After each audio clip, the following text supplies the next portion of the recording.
Alright, give me a second here. Oh, I want to deal with trimming again. Bong, bong, bong, bong, bong, bong. Bong, bong, bong. Oh, I'm tired this morning. So, welcome to episode 4 of Our Sky Community Podcast. I'm your host, Uyghur the Farmer, and I am really tired this morning. And you can probably tell by my procedurally randomly generated theme music that I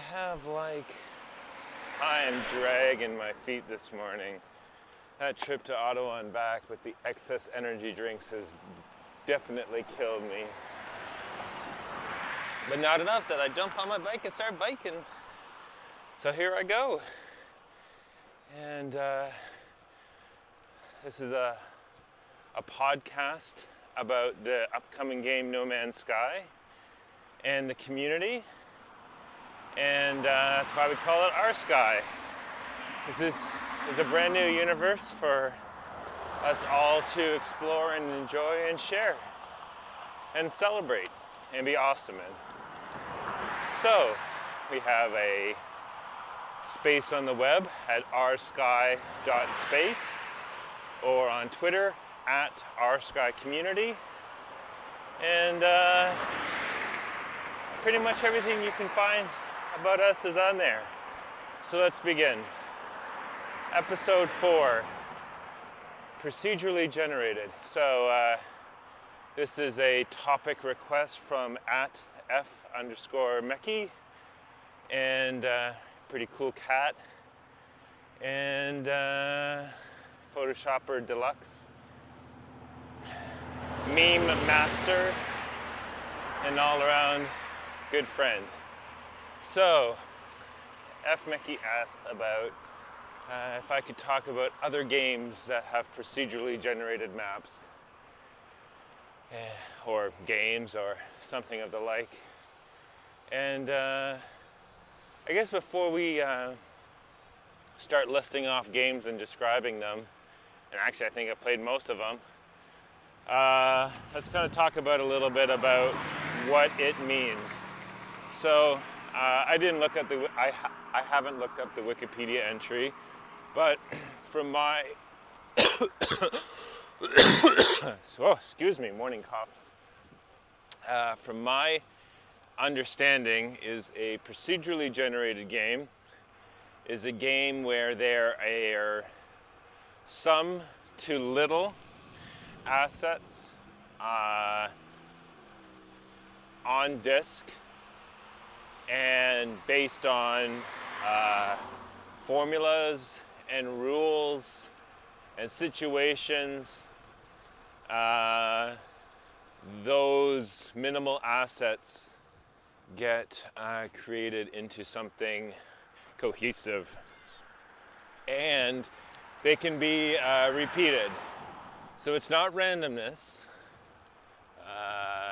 and even if it is randomness, it's still almost like predictable randomness, and it usually starts with a seed, and a seed is a technical computer science term, but it's based on reality. It's actually like a seed. Everything, every life form starts from a seed, whether or not it's an egg or an actual seed from a plant, and every seed is unique. There are no two seeds alike, and based on that seed, you can recreate the exact state of the world, or the exact state of that procedural generation. So, and often and even in computer science terms, you can have a seed for a random number generator. It's usually a string of characters, a string of numbers, or a date timestamp. And the random number generator will behave in the same way as it, again, is just a formula. So, games that use procedural generation. Well, probably the one that most people are familiar with is Minecraft. A voxel-based game, sort of like virtual Lego. And if you've spent any time in Minecraft, when you generate a new world, no two worlds are the same.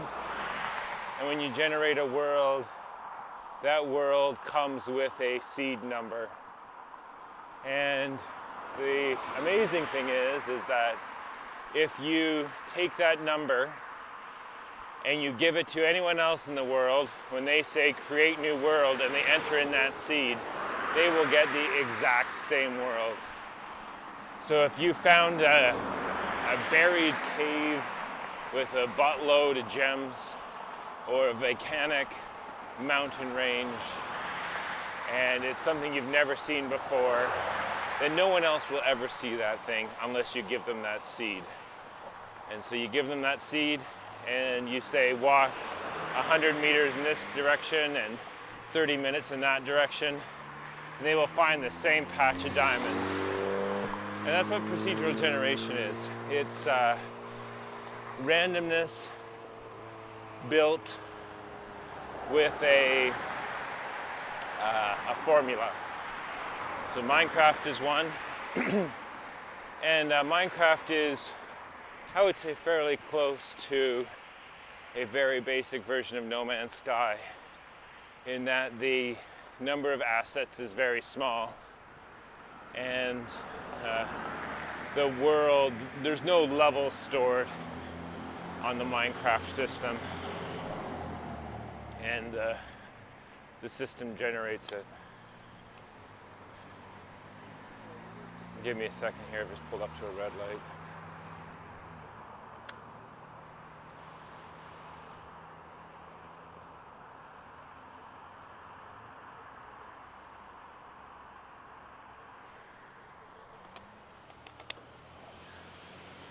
All right, so Minecraft, procedurally generated. Now, the difference, let's say, add some differences. Differences at a very basic level between Minecraft and No Man's Sky. The enemy types in Minecraft are fixed. They are designed ahead of time and included, but then randomly are placed procedurally throughout the world. And I'm not actually sure with Minecraft, it might actually be even like random placements throughout the world. But you will never encounter a creature that hasn't been specifically programmed. And then I guess the other difference between Minecraft and No Man's Sky is the scale. So Minecrafts are done on particular worlds, or maybe better said continents, and not the entire universe. So it would be more like you take that seed of Minecraft and you just extend it to worlds and solar systems and galaxies. All right, so Minecraft is one. What's another one? Well, a recent game, and possibly familiar to PS4 gamers, is Bloodborne. Now, Bloodborne, I would say, is on the extreme end of not really procedurally generated, but still procedurally generated, in the Chalice dungeons.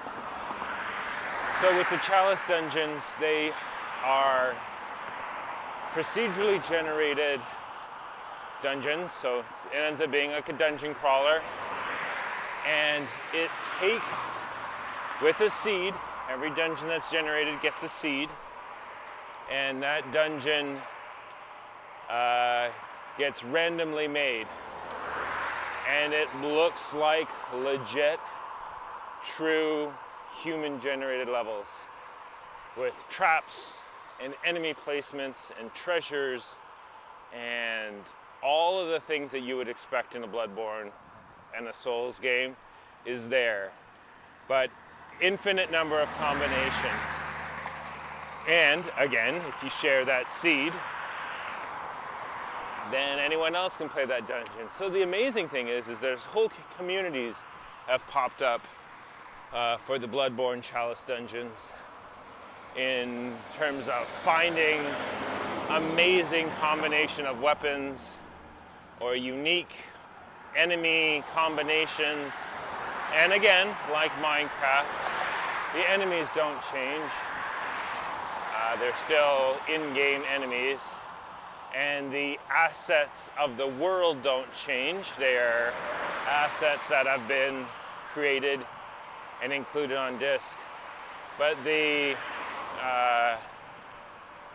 configuration and the layout of the dungeons changes, and the loot in the dungeons changes.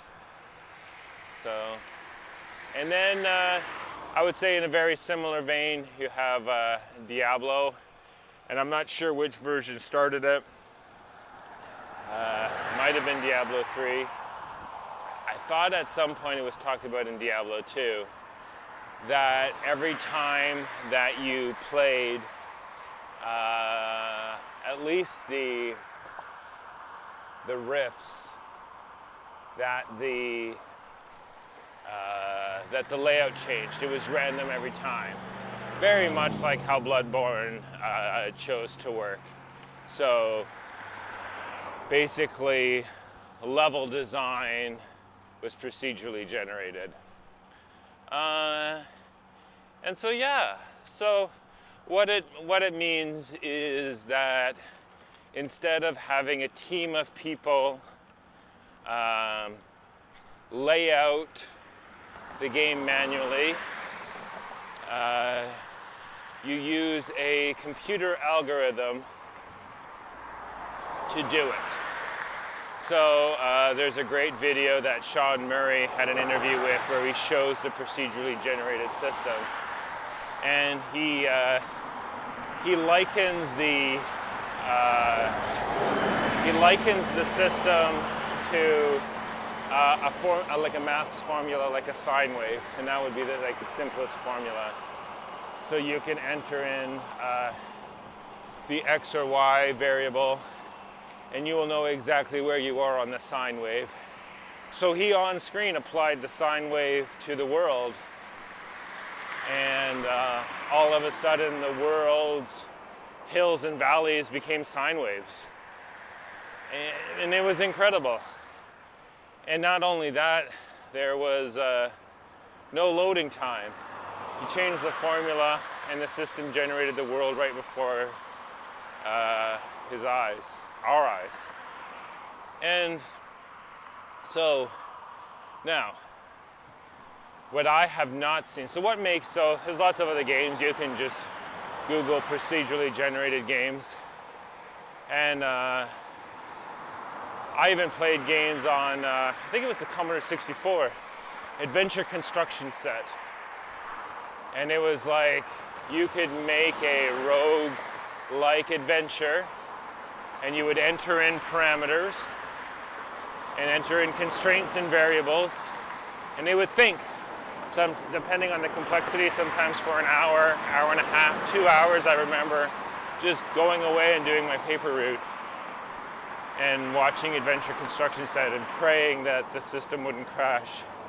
And when it would finish, it would have given you a completely new adventure with quests and character names, and because it was sprite-based or 8-bit art, pixel art, brand new characters, new configurations, and yeah, so even more so than say something like Diablo or Bloodborne, because everything was made new.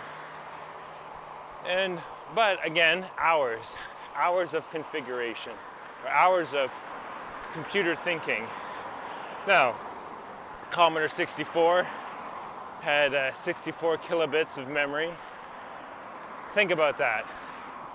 64 kilobits. I think the processor was like 1 or 2 megahertz in the Commodore 64. But it did it. And So what No Man's Sky does is it does that generation on the fly. Like, what you see is what has been generated at that moment.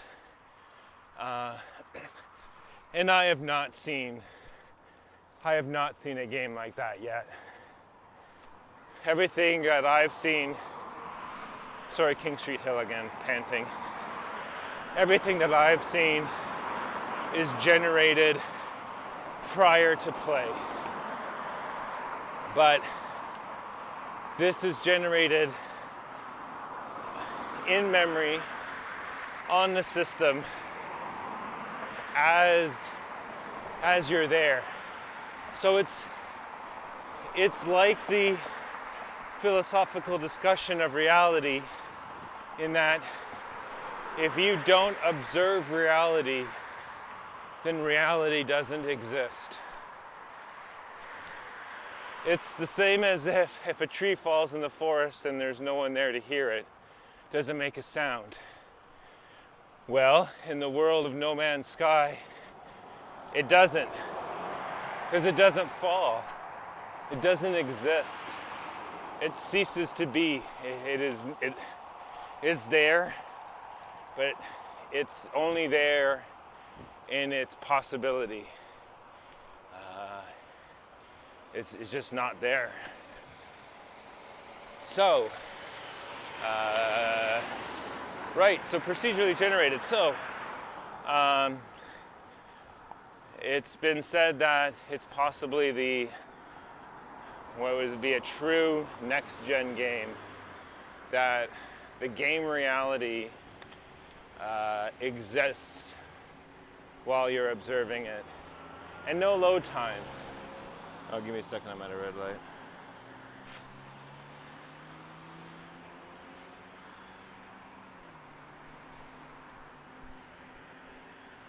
So no load time, no waiting around, but to run at, I think it's been stated that it can run at 60 frames a second on a PS4, but even if it's 30, even if it dips down, the game is pushing the generation's abilities at this point to render ahead of the user's view horizon. But in an interview that was taken with Sean Murray, he stated that, to make things look better or more complex is almost no work for Hello Games. It's purely a matter of processing power.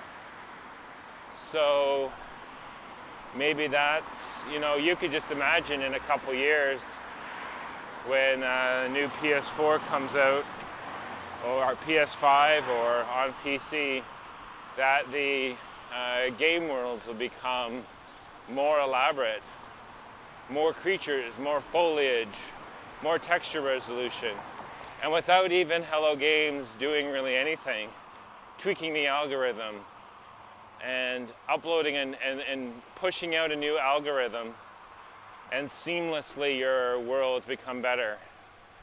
And that is insanely exciting. It's like growing up as a human and the world getting bigger as you get older, which it does, and understanding things more, and so things become more detailed. It's like watching the evolution of movie computer animation. Think back to TV shows like Reboot, and how basic the polygons were and the textures. I don't even think there were textures. They were just colors. And even in the span of that show, the rendering power increased. They were actually using Amigas and Video Toaster to make that show, like Babylon 5.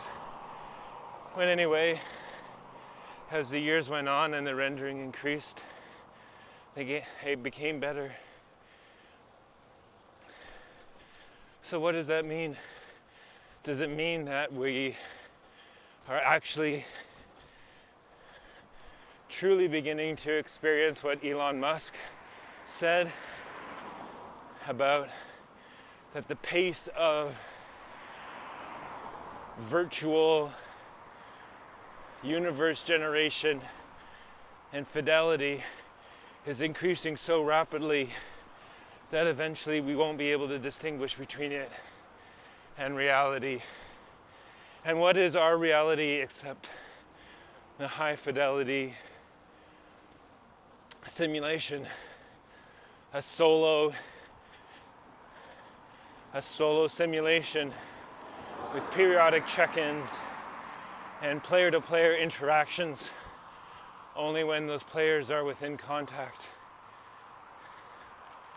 And it's kind of a mind-bending thought.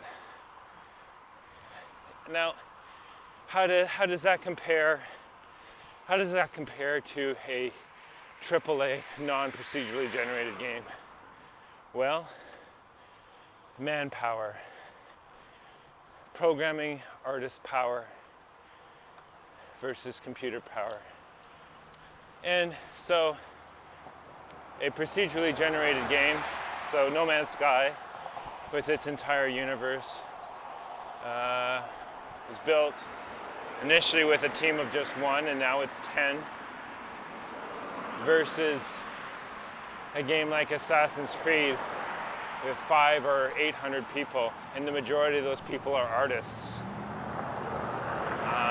And what they're all doing all day is they're creating art, they're creating assets.